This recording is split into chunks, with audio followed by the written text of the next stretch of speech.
कायद्याचा बालेकिल्ला म्हणून ओळख असलेल्या नाशिकमध्ये नेमकं चाललंय तरी काय?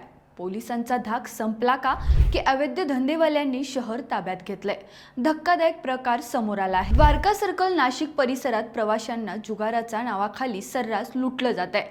सकाळी 4 ते 10 आणि संध्याकाळी 6 ते 10 ते 15 जणांची टोळी प्रवाशांना पैशांच्या आमिषाने जाळ्यात ओढते।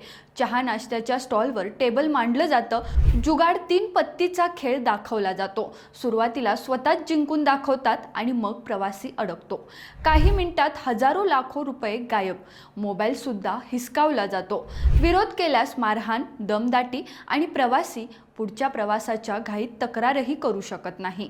हा सगळा प्रकार भद्रकाली पोलीस स्टेशन नाशिक हद्दीत सुरू असल्याचा गंभीर आरोप आहे। मग प्रश्न एकच, पोलीस नेमकं करतात तरी काय? वारंवार तक्रारी, दाखवायच्या कारवाया, पण हा काळा धंदा मात्र सुरूच। आता नाशिककरांचा संताप उफाळलाय। हायवेवर अशी उघड लूट चालणार असेल तर कायद्याचा धाक उरलाय का? नागरिकांची मागणी ठाम। या टोळीचा तात्काळ पर्दाफाश करा आणि हा जुगारचा अड्डा कायमचा बंद करा।